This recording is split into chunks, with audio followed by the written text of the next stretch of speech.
First Contact's price. The Vesperi didn't believe in ghosts. Their species, evolved from hive-dwelling insectoids on a radiation-blasted world, had no cultural concept of an afterlife, no spirits, no legends of warriors returning from beyond death. Their philosophy was brutally pragmatic. You lived, you served the Empire, and then you died. Your body was processed for nutrients, your name recorded in the ancestral databanks, and life continued. So when they began encountering human myths about legendary soldiers, they laughed. Commander Zex-R stood on the observation deck of his dreadnought, mandibles clicking as he watched the human colony of New Alexandria burn. The settlement, one of humanity's proudest achievements beyond their home system, had fallen in less than 6 hours. Smoke spiraled up through the artificial atmosphere, forming ugly black columns against the orange sky. Another victory for the records. His second-in-command, Sub-Commander Vex-Nil, chittered beside him. The humans collapsed so easily. 14 colonies in 30 days. The Council said they would be formidable opponents. Zex-Star's compound eyes reflected the flames below. The Council fears everything. That's why they sent us instead of negotiating. Humans are just another species that believe their own propaganda. The raid had yielded something interesting, however. Intelligence officers had recovered intact data cores from the colony's central command post, and initial analyses revealed extensive files on Earth's military structure, including classified details about special operations units that the Vesperi had previously only heard rumors about.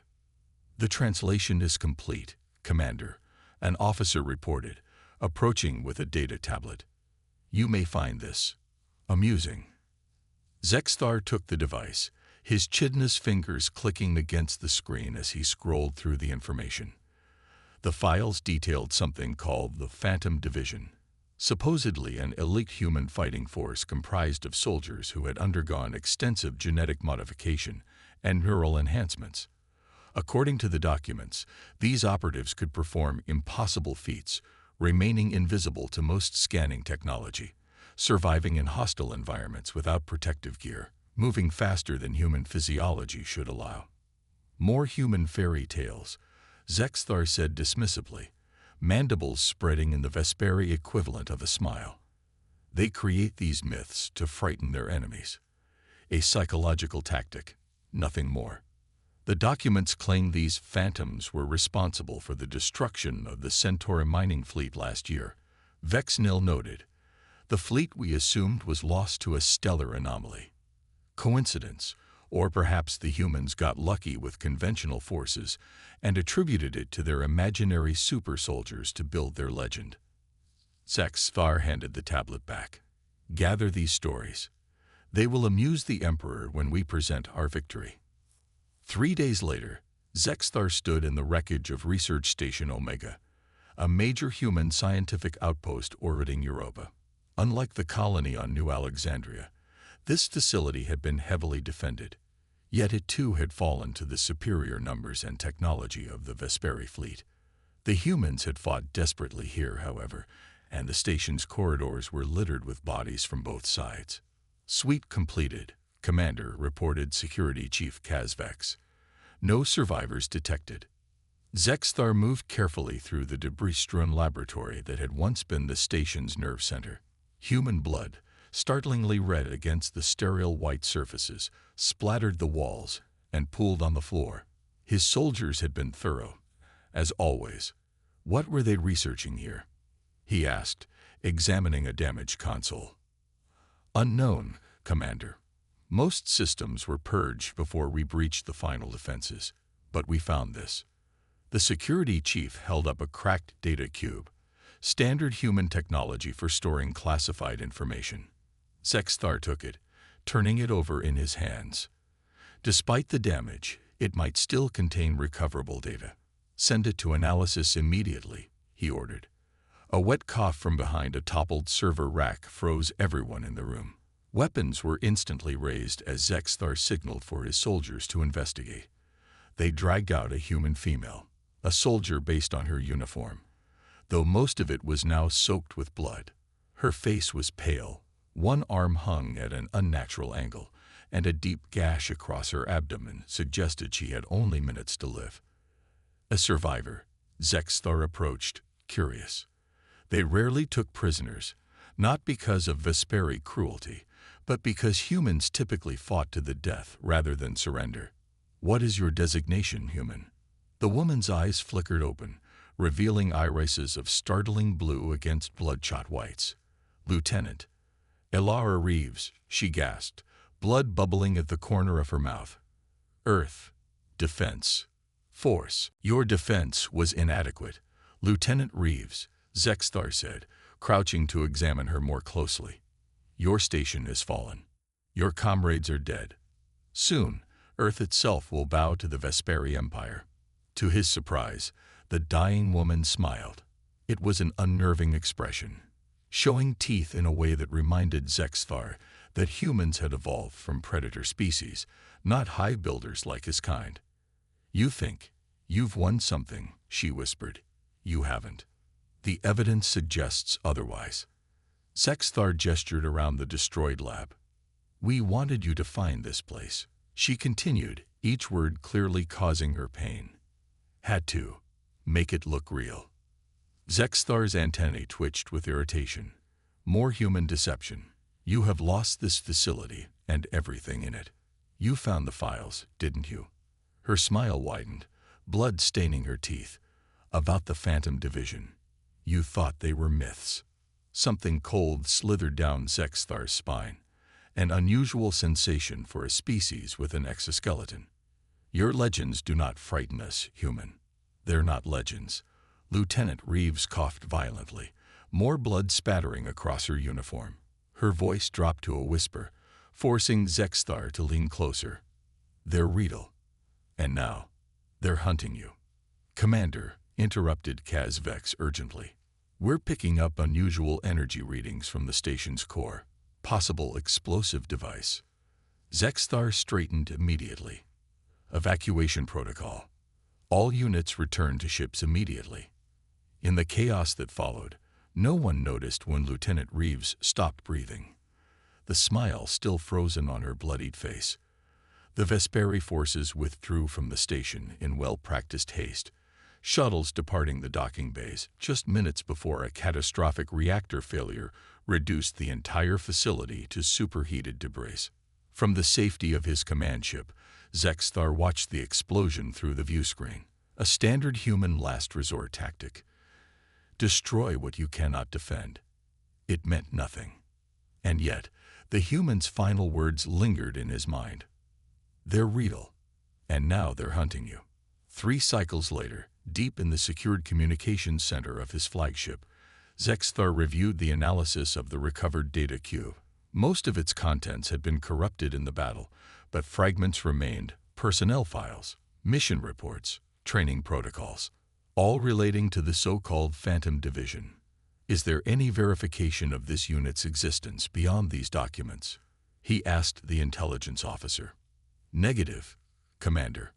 Our sources within human space have never confirmed such a force. Most evidence suggests they are propaganda, stories created to boost human morale." Zexthar studied the image on his screen, a silhouette of a human figure, but altered. The proportions were wrong. Limbs too long, head too angular. Notes indicated extensive surgical modifications, neural implants, and something called void adaptation. Whatever that meant. "Continue the advance as planned," he ordered finally. "But increase security protocols across all forward bases, and I want any mention of this Phantom Division reported directly to me."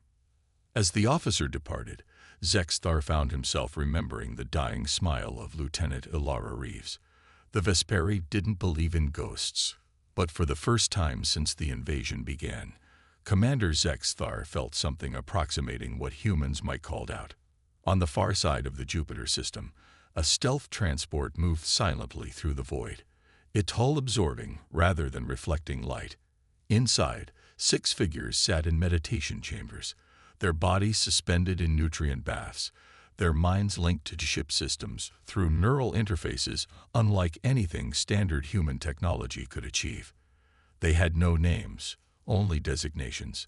They had no past, only purpose. They were the truth behind the legend. And they were coming. Whispers in the dark. The mining outpost on Callisto wasn't strategically important.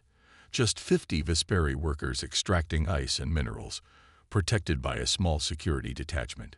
Not worth a dedicated attack by Earth's dwindling conventional forces. So when all communications with the outpost abruptly ceased, Commander Zex-Thar initially assumed equipment failure, common enough in the harsh conditions of Jupiter's moons. Send a routine inspection team, he ordered Vex-Nil. Probably just atmospheric interference. 24 hours later, the inspection team also went silent.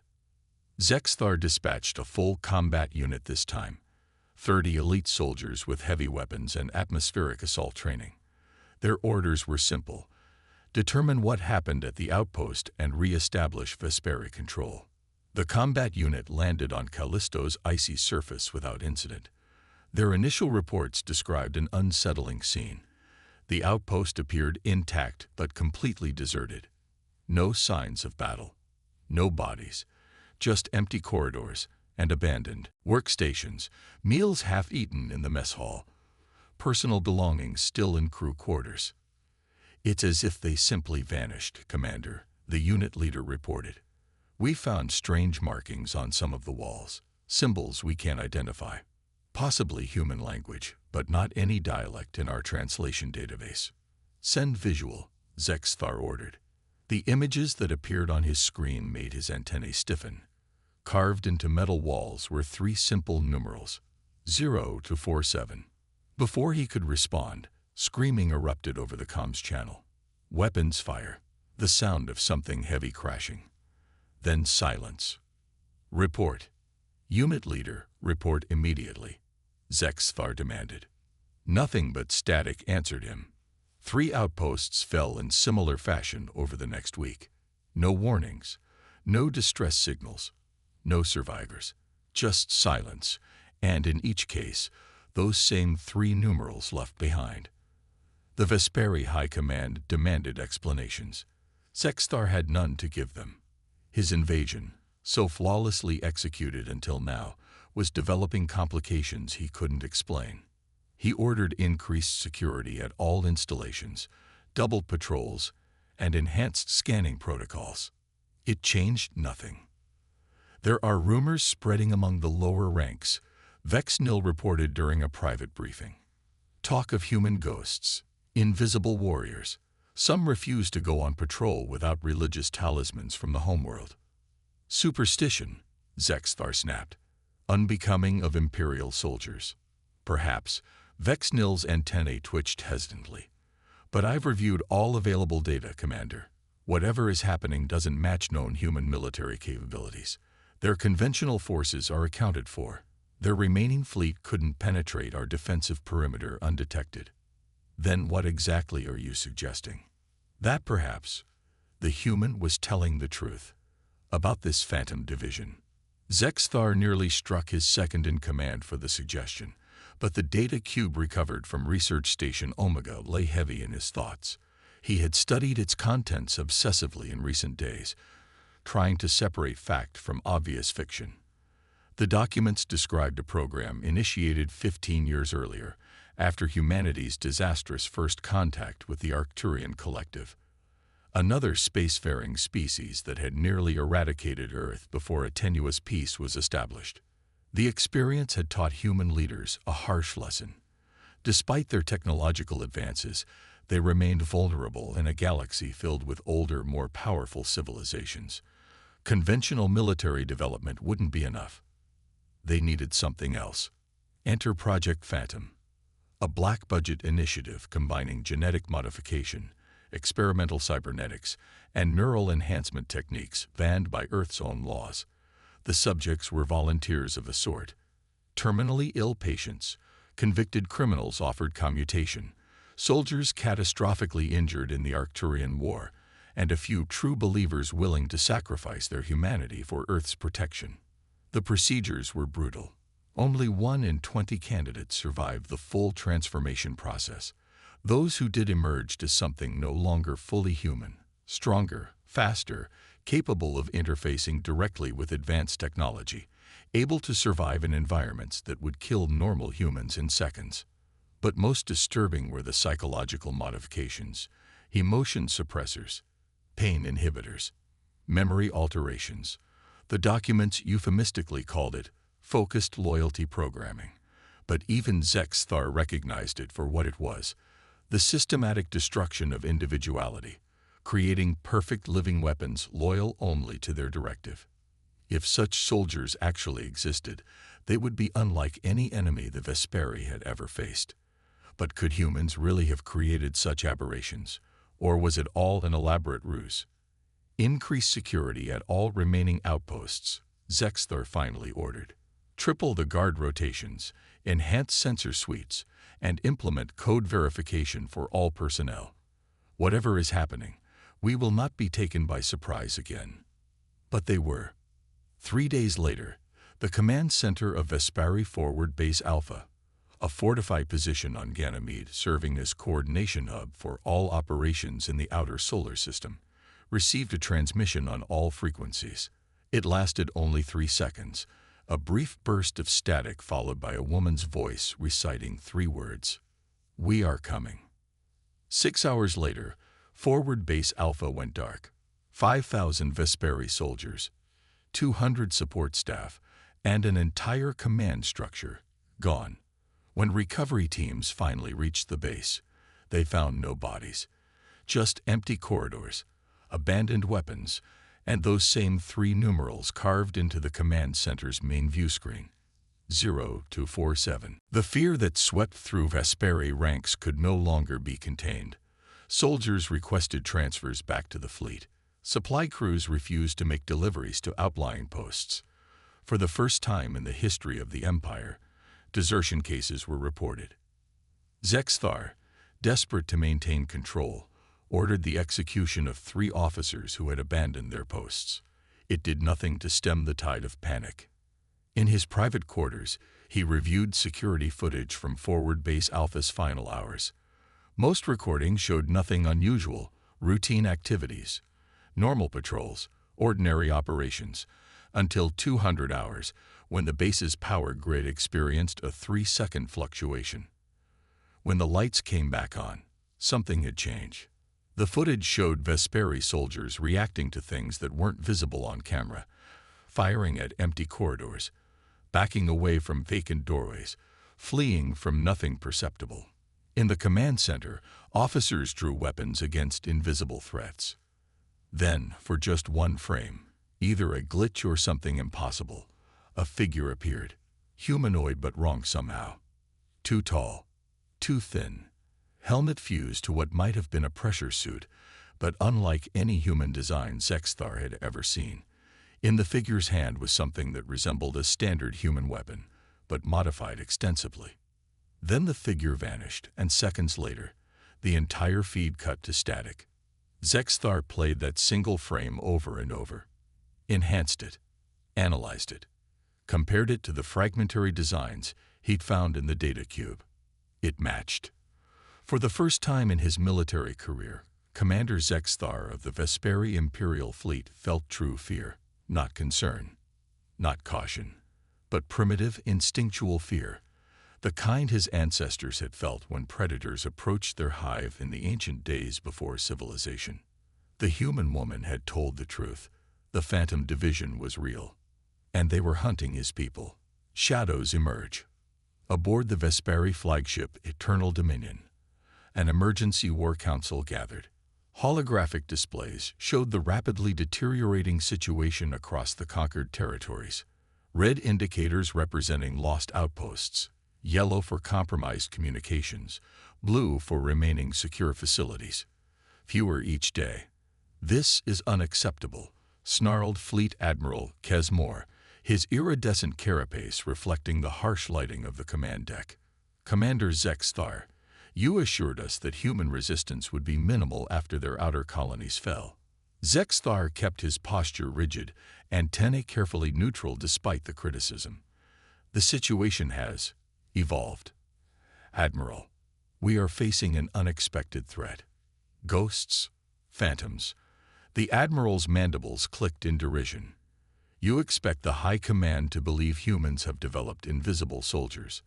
This sounds like the excuse of a commander facing conventional guerrilla tactics. With respect, Admiral, the evidence suggests otherwise. Zexthar gestured to his intelligence officer, who activated the central hologram. This is security footage from Forward Base Alpha, moments before we lost contact. The fuzzy image showed the single frame Zexthar had isolated. The tall, distorted humanoid figure that appeared for only a millisecond. This could be anything. Another council member dismissed. A malfunction in the recording device. Except we've recovered similar anomalies from 12 different facilities before they went dark, Zexthar countered. Always the same figure. Always appearing for just one frame, and always followed by the complete disappearance of our forces. A heavy silence fell over the council. The Vesperi Empire had conquered 17 species across 3 galactic sectors. They didn't lose battles, and they certainly didn't face enemies they couldn't see. What exactly are you suggesting these humans are capable of? Admiral Kesmore finally asked, his tone grudgingly serious. Zexthar activated another display. The reconstructed files from the data cube. Based on recovered intelligence, the humans have created a specialized unit through extensive modification of their own kind. These soldiers can operate in vacuum without conventional suits. They have enhanced strength, speed, and sensory capabilities. But most concerningly, they appear to possess some form of active camouflage technology that renders them invisible to standard detection methods. Impossible, someone chittered. No species has perfected such technology. No species we've encountered, Zexthar corrected. But these aren't natural evolutionary advantages. They're artificial enhancements. The humans have done to their own kind what we would never consider acceptable. Admiral Kesmore's compound eyes narrowed. How many of these aberrations do they have? Unknown. The documents reference 47 successful conversions as of 2 Earth years ago. There could be more now. 47 enhanced soldiers against an Imperial battle fleet. The Admiral's mandibles spread in the Vesperi expression of dismissive amusement. Even with such capabilities, they cannot hope to defeat us. They aren't trying to defeat us directly, Zexthar said quietly. They're demoralizing our forces, creating fear, making us question every shadow. And they're succeeding. Before the Admiral could respond, a communications officer burst onto the command deck, a serious breach of protocol that immediately silenced all conversation. Admiral, Commander. The junior officer's antennae were trembling violently. We've lost contact with the relentless victory. The Dreadnought. Admiral Kesmore rose from his seat. That's impossible. It carries a crew of 12,000. The last transmission was garbled. Sir, only one clear phrase came through before communications failed. And, Zexthar prompted, already knowing what he would hear. The message said, they're here. The relentless victory had been the fleet's secondary command vessel, coordinating operations across the Saturn defensive perimeter. Its loss represented not just a significant military setback, but a psychological blow that reverberated through the entire invasion force. When scout ships finally reached its last known position, they found the massive dreadnought drifting in space, power systems functional but completely devoid of life. 12,000 Vesperi soldiers and crew vanished, and throughout the ship, carved into bulkheads, etched into view screens, even burned into the command chair itself, those same 3 numerals, 0 to 47. After the loss of the dreadnought, a new pattern emerged in the Phantom Division's operations. They no longer simply made Vesperi forces disappear. Now they left survivors, 1 or 2 from each attacked installation, apparently chosen at random, found huddled in secured rooms, their minds broken, able to speak only in fragments about what they had witnessed. They moved like water, One security officer repeated endlessly after being the sole survivor of Outpost Taurus. Through walls, through floors, not solid, not real. Eyes in their helmets, another babbled after being recovered from a research facility near Titan. Not human eyes. Too many, watching everything at once. Most disturbing was the executive officer from Supply Station Vega, who had been found locked in a storage closet, methodically carving those 3 numerals into his own carapace with a broken tool. "They told me to remember," he whispered when discovered. "They said to tell you they're coming for the fleet next. Coming for you, Commander." The psychological effect was devastating. Morale collapsed throughout the invasion force. Vesperi soldiers, culturally conditioned to fight and die without question for the Empire, began challenging orders. Some committed suicide rather than deploy to outposts.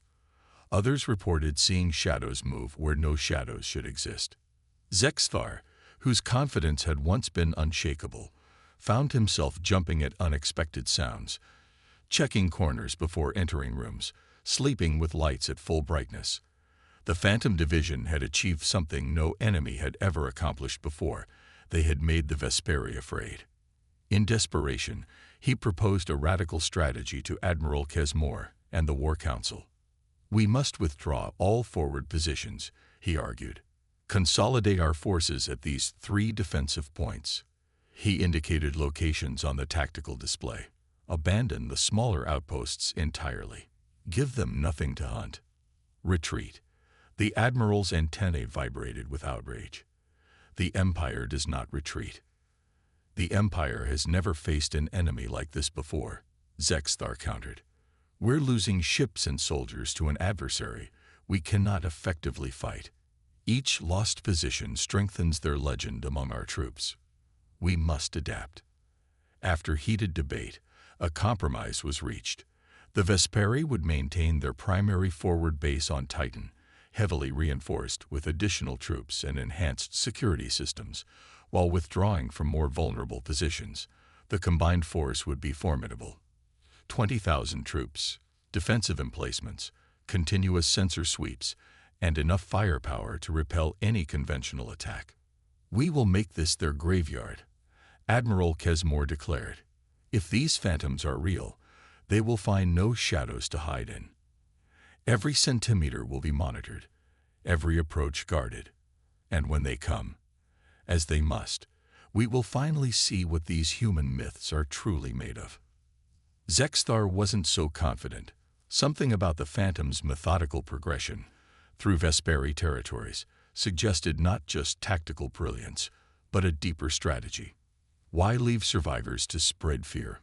Why mark their presence with those specific numerals? Why allow themselves to be briefly visible on recordings when they clearly possess technology to remain completely undetected? It felt like they were being herded, manipulated, directed towards some predetermined conclusion. 3 days after the consolidation order, Zexthar stood on the command platform of the Titan base, surveying the most formidable defensive position the Vesperi had ever constructed. Overlapping sensor arrays, automated weapon systems, atmospheric scrubbers that would instantly detect any foreign biological material, and soldiers stationed at 5-meter intervals throughout the entire facility. Nothing could approach undetected. Yet as he watched the troops patrolling the perimeter, Zexthar couldn't shake the feeling that they were already too late, that the base was already compromised, that eyes were watching from places no eyes should exist. That night, as he tried and failed to sleep in his secured quarters, Zexthar's personal console chimed with an incoming message. The source identifier was blank, impossible given the base's communications protocols. The message contained only text, in flawless Vesperi script that no human translator should have been able to produce. "We are already inside. 047. Facing legends." Dawn never truly came on Titan. Under its thick orange atmosphere, perpetual twilight was the best Saturn's largest moon could offer. The Vesperi had adjusted their lighting systems accordingly, creating artificial day-night cycles to maintain troop effectiveness. But today, on Zexthar's orders, every light in the base blazed at maximum intensity. No shadows, no dark corners, nowhere to hide. After receiving the impossible message, he had ordered an immediate facility-wide security sweep. Every room, every corridor, every ventilation shaft was inspected by teams of soldiers working in groups of no fewer than 5. Nothing was found. The message couldn't be traced. According to the system logs, it had originated from Zexthar's own console, as if someone had physically typed it on his keyboard while he slept meters away. Perhaps it was a malfunction, suggested Vexnil, though his twitching antennae betrayed his disbelief. Or a prank by a subordinate. You know better, Zexthar replied grimly. They're here. The question was where, and why they hadn't struck yet. The base housed 20,000 Vesperi troops, including the commanding officers of the entire invasion force. If the Phantom Division could truly infiltrate at will, why not assassinate the leadership? Why announce their presence instead? Call an assembly, Zexthar suddenly ordered.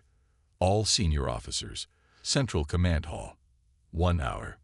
Sir. Vexnil's compound eyes reflected confusion. Is that wise, given the circumstances?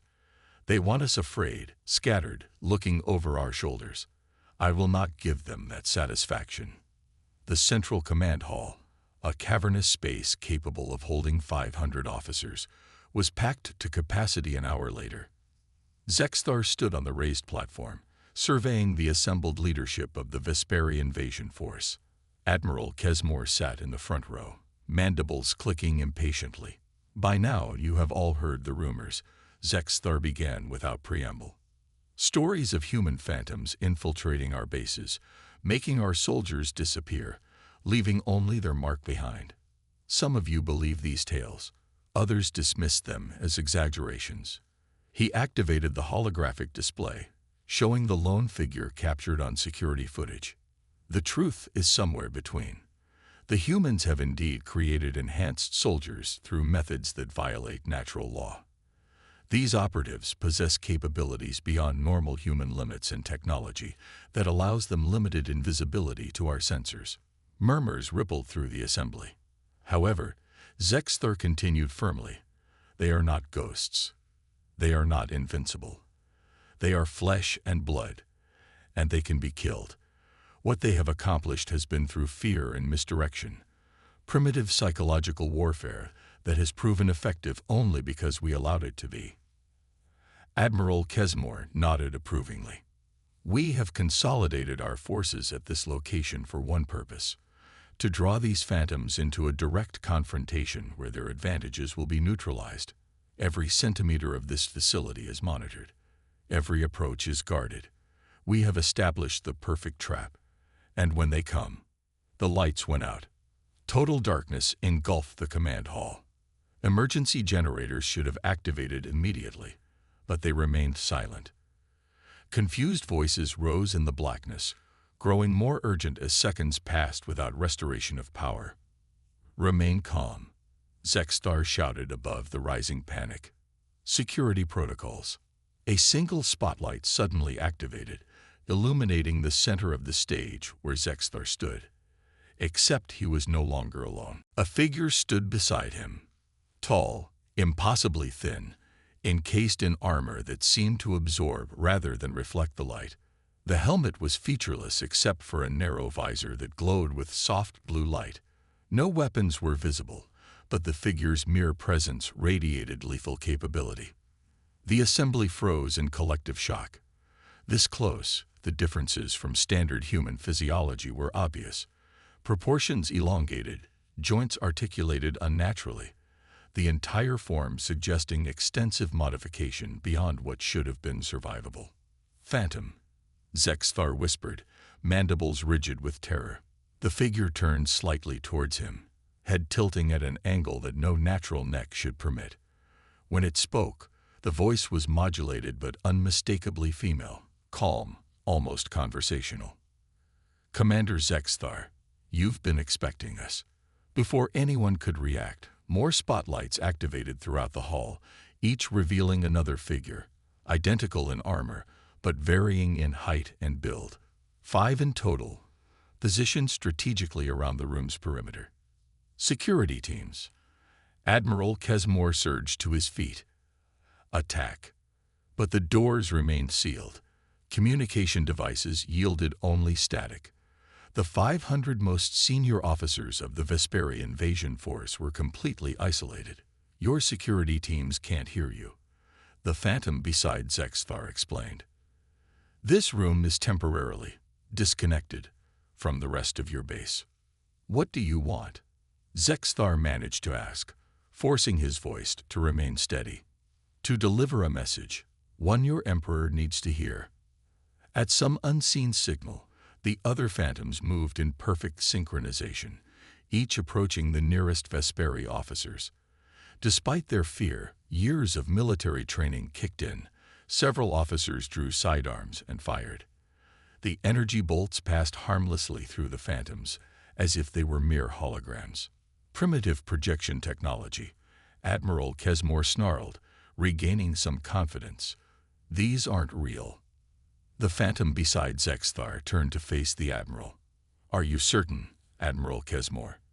Would you stake your life on that assessment? As if to answer her question, another Phantom materialized directly behind the Admiral, appearing from empty air without warning, and placed a hand on his shoulder. The Admiral froze, feeling the very solid grip. The others are projections, the female Phantom explained. I am not. Neither is my colleague currently touching your Admiral. The rest of my team is elsewhere in your facility, accomplishing other objectives. Throughout the hall, Vesperi officers watched in horrified fascination as the holographic Phantoms walked among them, occasionally passing through solid objects to emphasize their non-corporeal nature. It was an impressive display, not just of technology, but of psychological warfare. Every officer present would forever wonder if the shadow in the corner might be real or just another projection. You've studied us, Zexthar said, realizing the truth. The disappearances, the symbols, the survivors left to spread fear. It was all calculated. Of course, the Phantom replied. Just as your invasion was calculated. The difference is that we understand you better than you understand us. Your species evolved from high structures. You value order, predictability, hierarchy. We exploited that. By becoming the unpredictable, Zexthar finished. The irrational, the thing that cannot be categorized. Precisely. The light suddenly returned to full brightness, causing most Vesperi to flinch after the prolonged darkness. When their vision cleared, all the holographic Phantoms had vanished. But the two real ones remained. The female still standing beside Zexthar on the stage, her colleague still behind Admiral Kesmore. I am Operative 047, the female Phantom said, her voice now addressing the entire assembly. What you call the Phantom